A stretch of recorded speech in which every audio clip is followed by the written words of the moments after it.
অদিতি ঘোষের লেখা গল্প এও তো ভালোবাসা। নার্সিংহোমের রিসেপশনে মায়ের পাশে বসে থাকতে থাকতে রনিতার কেবলই মনে পড়ে যাচ্ছে দেবজিতের কিছুক্ষণ আগের বলা কথাগুলো। ওর গলার স্বরটা আজ যেন অন্যরকম শোনাচ্ছিল। রনিতার পিছু পিছু হাঁটতে হাঁটতে ও একইভাবে বলে চলেছিল, প্লিজ রনিতা, প্লিজ একবার একটু দাঁড়ান, আপনাকে একটা জরুরি কথা বলার আছে। তবুও ওর কথায় গুরুত্ব না দিয়ে আরও জোরে পা চালিয়েছিল রনিতা। প্রায় ছুটে ছুটে স্টেশনের সিঁড়িগুলো ভেঙেছিল। তাতেও অবশ্য হাল ছাড়েনি দেবজিৎ। রনিতা স্টেশন সার্ভিস বাসটায় ওঠার আগের মুহূর্তেই কিছুটা ছুটে এসে ওর সামনে দাঁড়িয়ে পড়েছিল। দেবজিৎকে পাশ কাটিয়ে বাসের পাদানিতে পা রেখেছিল রনিতা। তৎক্ষণাৎ ওর হাত ধরে টেনে নামিয়েছিল দেবজিৎ। পাশ থেকে একজন যুবক প্রতিবাদ করতে এগিয়ে এসেছিল, এসব হচ্ছে কি, একজন মহিলার হাত ধরে টানছেন কেন? তখনই কিছু ব্যঙ্গোক্তি কানে এসেছিল, আরে ছাড়ুন দাদা ছাড়ুন, বুঝছেন না, এখন মান অভিমানের পালা চলছে, ওদের ব্যাপার ওদেরই বুঝে নিতে দিন, আপনি নাক গলাতে গেলেই আমে দুধে এক হয়ে যাবে, তখন থাকবে তো আপনার প্রেস্টিজ। ভুলটা বুঝতে পেরে প্রতিবাদী যুবক রণে ভঙ্গ দিয়েছিল। নিজের সম্মান বাঁচাতে তাড়াতাড়ি দেবজিতের সঙ্গে ওখান থেকে সরে এসেছিল রনিতা। বাসটা ছেড়ে দিতেই একরাশ বিরক্তি উগরে দেবজিৎ বলেছিল, একজন মানুষ এতবার ডাকছে আর সেটাকে গুরুত্ব দেওয়ার প্রয়োজন মনে করছেন না? আমাকে কিসের এত ভয় বলুন তো আপনার? আগুন চোখে তাকিয়েছিল রনিতা। ভয় নয় তো, বিরক্তি। এর আগেও দুদিন আমি ট্রেন থেকে নামার পর আমার পিছু নিয়েছেন আপনি, বলেছেন আমাকে নাকি আপনার কিছু কথা বলার আছে। আমি যে শুনতে চাইছি না সেটা নিশ্চয়ই বুঝে ফেলেছেন। আপনাকে আমি পছন্দ করছি না জানার পরও কেন এটা করছেন বলুন তো? আপনার মতো সম্ভ্রান্ত একজন মানুষ কেন এভাবে আত্মসম্মান খোয়াতে চাইছেন বুঝতে পারছি না। আপনার অভিযোগ পরে শুনব, এখন একটু শান্ত হয়ে সামনের বেঞ্চটায় 2 মিনিট বসুন, কাছে জল থাকলে একটু খেয়ে নিন, তারপর বলছি। আমার ব্যাপারে এত কেয়ারি না করলেও চলবে, বলুন কি বলবেন। বাসটা ছেড়ে দিতে হলো, এবার ডবল ভাড়া দিয়ে টোটোতে বাড়ি ফিরতে হবে। না, বাড়ি যেতে হবে না এখন, আগে একবার কেয়ার অ্যান্ড কিওর নার্সিংহোমে যেতে হবে আপনাকে। কথাটা শুনেই অজানা আশঙ্কায় কেঁপে উঠেছিল রনিতার বুকের ভেতরটা। কোনো রকমে প্রশ্নটা ছুঁড়ে দিয়েছিল, নার্সিংহোমে কেন? আপনার বাবার একটা অ্যাক্সিডেন্ট হয়েছে। আঁতকে উঠেছিল রনিতা। কি বলছেন আপনি? বাবার অ্যাক্সিডেন্ট হয়েছে? কখন? আমাকে তো কেউ জানায়নি। উনি এখন একটু ভালো আছেন, আপনার মাও এখন নার্সিংহোমেই আছেন। খবরটা শোনার পর শরীরটা অবশ হয়ে আসছিল রনিতার, তবু জোর করে শক্তি সঞ্চয় করার চেষ্টা করছিল। কাঁদতে কাঁদতে দ্রুত পায়ে এগিয়ে যাচ্ছিল অটো স্ট্যান্ডের দিকে। দেবজিৎ আবার সামনে এসে দাঁড়িয়েছিল। দাঁড়ান, আপনাকে একা যেতে হবে না, আমার কাছে আজ গাড়ি নেই। আমাকে নামিয়ে দিয়ে ড্রাইভার আপনার মাকে নিয়ে নার্সিংহোমে গেছে, তবে আপনাকে ট্রেন থেকে নামতে দেখেই আমি ড্রাইভারকে ফোন করে দিয়েছি, ও আসছে। চোখের জল মুছে রনিতা আবার ফুঁসে উঠেছিল। কি ব্যাপার বলুন তো, কেন এত হেল্প করতে চাইছেন? আপনাদের বাড়ির কোনো গাড়িতেই কি অ্যাক্সিডেন্টটা হয়েছিল?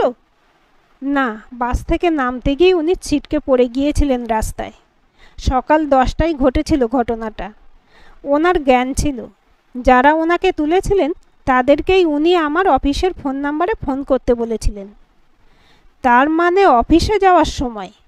কিন্তু বাবা আপনাদের অফিসে ফোন করতে কেন বলেছিলেন সেটাই তো বুঝতে পারছি না। গাড়ি এসে গিয়েছিল, সেদিকে তাকিয়ে দেবজিৎ বলেছিল, এসব প্রশ্নের উত্তর পরে পেলেও হবে, এখন গাড়িতে উঠুন। বাবার কথা মনে পড়তেই আবার হুহু করে উঠেছিল বুকটা, তাই দেবজিৎকে বিশ্বাস করে গাড়িতে উঠে বসেছিল রনিতা। 20 মিনিটের রাস্তা চুপচাপ বসে থেকেছিল চরম দুশ্চিন্তা নিয়ে। বিএম এন্টারপ্রাইজের মালিক বিশ্বনাথ মল্লিকের ছেলে দেবজিৎ। যদিও একই এলাকায় বাস ওদের, তবুও দেবজিৎকে চিনেছিল রনিতা মাত্র 1.5 বছর আগে। এমনিতেই ভিনপাড়ার বাসিন্দা ওরা, তারপরে আবার বাইরে থেকে পড়াশোনা করেছে দেবজিৎ, তাই ওকে সেভাবে দেখা যায়নি এলাকায়। গত বছর দুর্গাপুজোর পঞ্চমীর দিন রনিতাদের পাড়ার ক্লাব জাগরণ সংঘের পুজোর উদ্বোধন করতে এসেছিল ও বাবার সঙ্গে। পঞ্চমী সন্ধ্যায় প্রতি বছর দুস্থদের বস্ত্র ও বই বিতরণ করে জাগরণ সংঘ। সেই টাকার সিংহভাগটাই দেন বিশ্বনাথ মল্লিক, সে কথা পাড়ার সবাই জানে। তবে বিশ্বনাথ মল্লিক নিজে আসেন না সচরাচর। এবার ক্লাবের ছেলেদের অনুরোধে এসেছিলেন উনি ছেলেকে সঙ্গে নিয়ে। পুজোর উদ্বোধনী অনুষ্ঠানে দেবজিৎ মল্লিক সেদিন বক্তব্য রেখেছিল সেকাল আর একালে দুর্গাপুজো নিয়ে। বিদেশ থেকে পড়াশোনা করে আসা ছেলে এত সুন্দর বক্তব্য রাখায় সবাই আপ্লুত হয়ে গিয়েছিল। লাল পাড় সাদা শাড়ি পরে সেদিন অতিথিদের বরণ করেছিল রনিতা। ওর সঙ্গে আরও 3 জন মেয়ে ছিল। অতিথিদের কপালে ও চন্দন পরিয়ে দিয়েছিল। ছোটরা মালা পরিয়েছিল অতিথিদের গলায়। দেবজিতের কপালেও চন্দনের টিকা এঁকে দিয়েছিল রনিতা, একজন মাননীয় অতিথি হিসেবে। সেই দেখার পর গত 1.5 বছরে আর কখনো সামনাসামনি হয়নি ও দেবজিতের। অবশ্য হওয়ার প্রশ্নও আসে না। দুটো পরিবারের মধ্যে আসমান জমিন ফারাক। মল্লিকরা ধনীর তালিকায় পড়ে। কনস্ট্রাকশনের বিজনেসটা মল্লিকদের পুরনো ব্যবসা। তার সঙ্গে আরও অনেক ব্যবসা আছে। সর্বশেষ যোগ হয়েছিল স্টিল ফ্যাক্টরি। মল্লিকদের বাড়িটাও প্রাসাদোপম। সেই বাড়ির ছেলে দেবজিৎ। আর রনিতা হচ্ছে একেবারেই মধ্যবিত্ত পরিবারের মেয়ে। ছোটোখাটো দোতলা বাড়ি একটা আছে ওদের, তবে আর্থিক স্বাচ্ছন্দ্য তেমন নেই। রনিতার বাবা রঞ্জন বসু কলকাতায় একটা প্রাইভেট ফার্মে চাকরি করেন। রনিতা তার একমাত্র সন্তান, তাই নিজেরা টানাটানি করে সংসার চালালেও মেয়েকে পড়াশোনা করানোর ব্যাপারে গাফিলতি করেননি বসু দম্পতি। অ্যাকাউন্টেন্সি অনার্স নিয়ে বিকম পাশ করে MBA করছে রনিতা। আর মাস 2 পরেই ডিগ্রিটা ঝুলিতে আসবে ওর। রনিতা আর ওর বাবা মার মনে একটাই আশা, ম্যানেজমেন্ট পড়া কমপ্লিট হলে যদি একটা চাকরি মেলে। ধরা ছোঁয়ার বাইরে এই মানুষটাকে এতদিন মনে মনে যথেষ্ট সমীহ করে এসেছে রনিতা। সেই মানুষটাকেই অন্যভাবে দেখে ভীষণ খারাপ লেগেছিল ওর। আজকে দেবজিতের ডাককে গুরুত্ব না দিয়ে সত্যিই ভুল করেছে ও। কিন্তু সেটার পিছনেও একটা কারণ ছিল। এ ঘটনা আজকেই প্রথম নয়।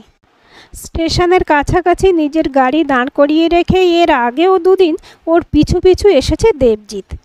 প্রথম দিন কিছু না বললেও দ্বিতীয় দিন বলেছিল, এই যে ম্যাডাম, একটু দাঁড়ান, আপনার সঙ্গে একটু কথা আছে। রনিতার মাথার মধ্যে তখন খারাপ চিন্তাটাই আগে এসেছিল। এই ধরনের বড়লোকের ছেলেদের বহুবার বহু কুকীর্তি ফাঁস হয়েছে নানা জায়গায়। অনেক উচ্চশিক্ষিত মানুষেরও খারাপ রুচির কথা শুনেছে রনিতা। ঘরে বউ ছেলে নিয়ে দিব্যি গুছিয়ে সংসার করে সব। এদিকে সুযোগ পেলে অন্য মহিলাদের নিয়ে মজা লুটতে দ্বিধা করে না। গরিবের ঘরে সুশ্রী মেয়ে দেখলেই উপকার করার নাম করে এগিয়ে আসে এরা। তারপর যা ক্ষতি করার করে দেয়। অথচ এই ধরনের ক্ষমতাবান মানুষদের বিরুদ্ধে কিছুই করা যায় না। তাই মনে হয়েছিল এদের এড়িয়ে যাওয়াটাই বেটার। কথার উত্তর না দিয়ে ছুটে গিয়ে বাসে উঠেছিল ও আগের দিন। তারপর গত 1 সপ্তাহের মধ্যে আর দেখা যায়নি দেবজিৎকে। কিন্তু একটা ব্যাপার রনিতার কাছে এখনও পরিষ্কার নয়। আজকের ডাকার পিছনে না হয় বড় রকম একটা কারণ আছে, কিন্তু আগের 2 দিনের পিছনে ওর উদ্দেশ্য কী ছিল? এখন এই মুহূর্তে অবশ্য সেসব নিয়ে মাথা না ঘামানোই ভালো। সবার আগে দরকার বাবার সুস্থতা। শরীরের ডান দিকেই আঘাতটা বেশি পেয়েছেন রঞ্জন বসু। মাথার ডান দিকে বেশ কয়েক জায়গায় কেটে গেছে, তবে সবচেয়ে বেশি লেগেছে ডান হাতের ওপরের জয়েন্টে। অনেক রক্তক্ষরণ হয়েছে। অপারেশন চলছে এখনও। তবে হাতটা আবার সচল হবে কিনা, বাবা আদৌ পুরোপুরি সুস্থ হবে কিনা, কিছুই জানে না রনিতা। এখানে এসে থেকে দেখছে মা স্থবিরের মতো বসে আছে।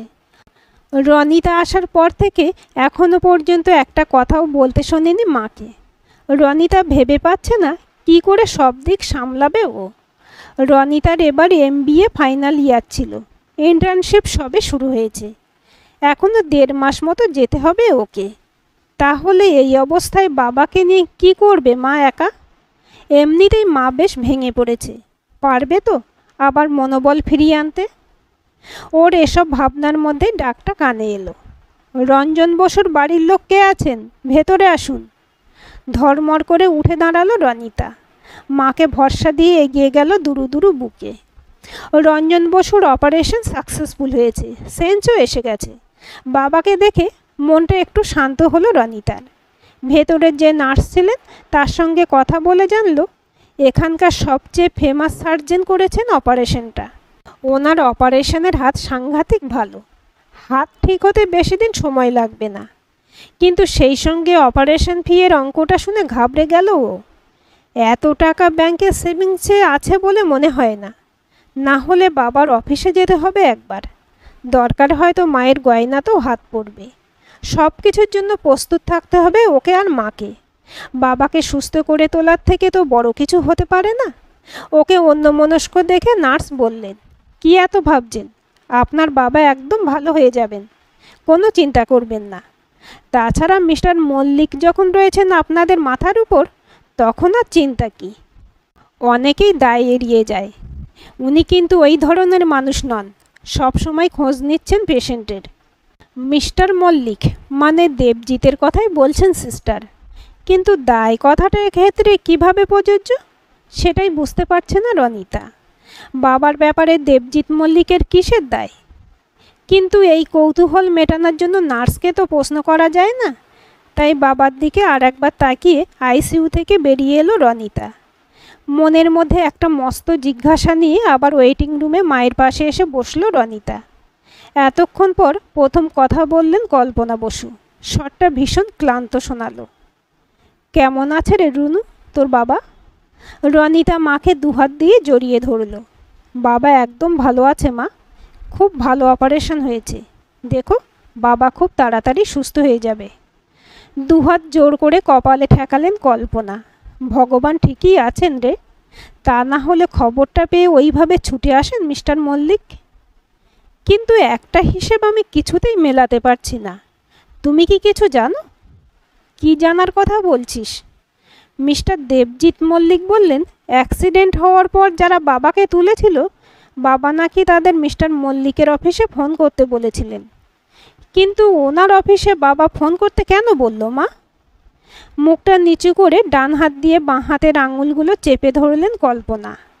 রনিতা অনুনয়ের সুরে বলল, কিছু জানলে আমাকে বলো না মা। দ্বিধা কাটিয়ে কল্পনা বললেন, জানতাম না, আজই জেনেছি মিস্টার মল্লিকের ড্রাইভারের কাছ থেকে।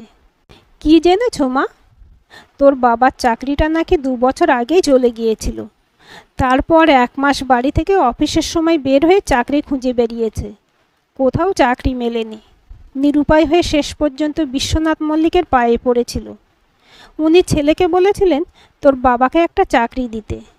তারপর থেকে তোর বাবা মল্লিকদের স্টিল ফ্যাক্টরিতে চাকরি করে। আজ অ্যাক্সিডেন্ট হওয়ার পর ওই অবস্থাতেই অফিসে ফোন করে জানিয়ে দিতেও বলেছিল ও। নিজের গালে থাপ্পড় মারতে ইচ্ছে করছে এখন রনিতার। নিজেদের অন্নদাতার সঙ্গে কি রূঢ় ব্যবহারটাই না করেছে ও। তাছাড়া কত বাজে কথা ভেবেছিল ওই মানুষটাকে নিয়ে। কি বলতে চেয়েছিলেন মিস্টার দেবজিৎ মল্লিক আগের 2 দিন? এরপর নিশ্চয়ই জানা যাবে। মায়ের পাশে চুপচাপ বসে থাকতে থাকতে অনেক কথাই মনে পড়ে যাচ্ছিল রনিতার। বাবার বলা একটা কথা আজ বিশেষভাবে মনে পড়ছে। বিশ্বনাথ মল্লিক ও দেবজিৎ মল্লিককে যেদিন ও চন্দনের টিকা পরিয়েছিল, সেদিন রাত্রে খেতে বসে বাবা বলেছিল, তুই যখন মিস্টার মল্লিক ও তার ছেলেকে চন্দন পরিয়ে দিচ্ছিলি, তখন আমার খুব ভালো লাগছিল। যোগ্য মানুষকে চন্দন পরানোর সুযোগ পেয়েছিস তুই। ওরা মানুষ নয় রে, দেবতা। সেদিন রনিতার মনে হয়েছিল মল্লিকদের দান ধানের কথা ভেবেই হয়তো বাবা ওই কথা বলছে। তবে আজ বুঝতে পারছে সে কথা বলার আসল কারণটা। রাত 9টার সময় দেবজিৎ মল্লিক এসে দাঁড়ালো রনিতাদের কাছে। বলল, বিপদ সম্পূর্ণ কেটে গেছে, এবার আপনারা বাড়ি গিয়ে বিশ্রাম নিন। আমার ড্রাইভার আপনাদের পৌঁছে দিয়ে আসবে। রনিতা বলল, বাবার নার্সিংহোমের বিল কবে মেটাতে হবে?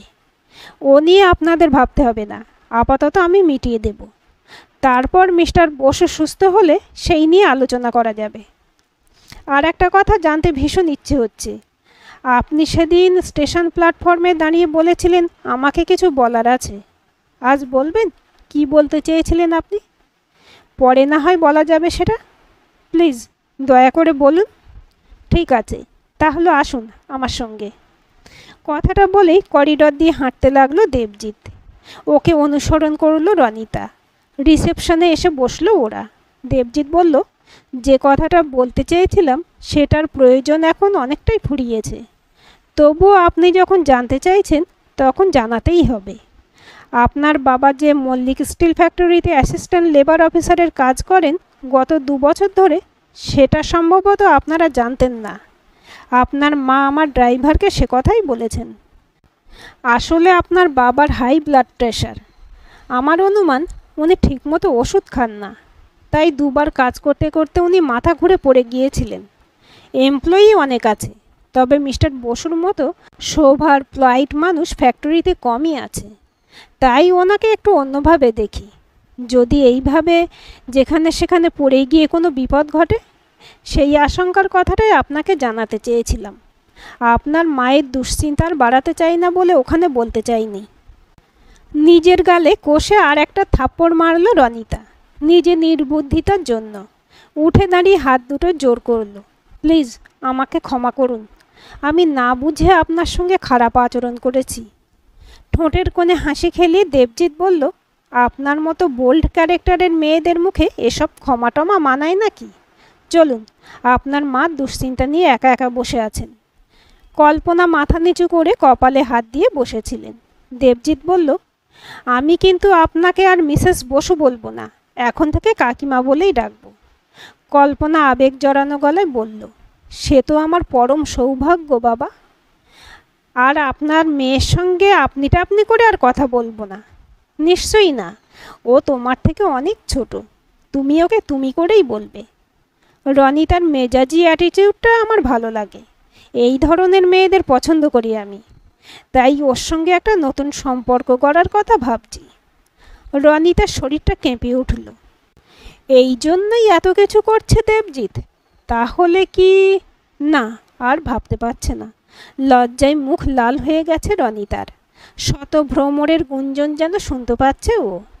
পরের কথাগুলো শোনার জন্য অধীর আগ্রহে পল গুনে চলেছে। বাক্যহীন কল্পনা তাকিয়ে আছেন দেবজিতের মুখের দিকে। দেবজিৎ বলল, কি ভাবছেন? না না, মালা পরতে চাইছি না ওর হাত থেকে। যে চন্দনটা পরিয়েছিল ও একদিন আমাকে, ওর হাত থেকে সেটাই পরতে চাই প্রতি বছর। আমার কোনো বোন নেই, আজ থেকে ও আমার বোন হলো। তাই তুমি নয়, একেবারে তুই বলবো ওকে। আর এবার থেকে ওর দায়িত্ব অনেকটাই রইল আমার। পাশ করে ও না হয় আমাদের কোম্পানিতেই জয়েন করবে, তাহলে ভাই বোন কাছাকাছি থাকতে পারবো। কি পছন্দ তো প্রস্তাবটা? নিজের গালে সজোরে 3য় থাপ্পড়টা মারল রনিতা।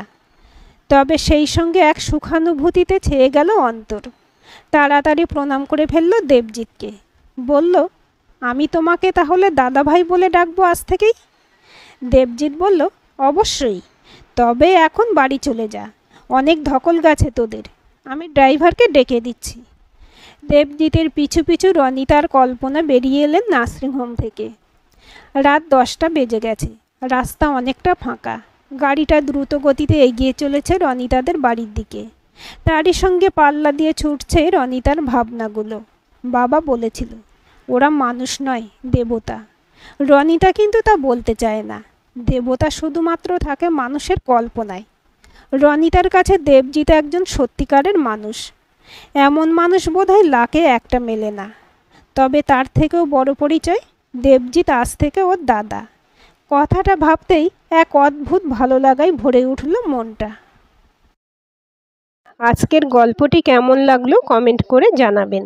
ভালো লাগলে লাইক, হাইপ, শেয়ার করবেন। আর চ্যানেলটি সাবস্ক্রাইব করে বেল আইকনটি ক্লিক করে রাখতে ভুলবেন না।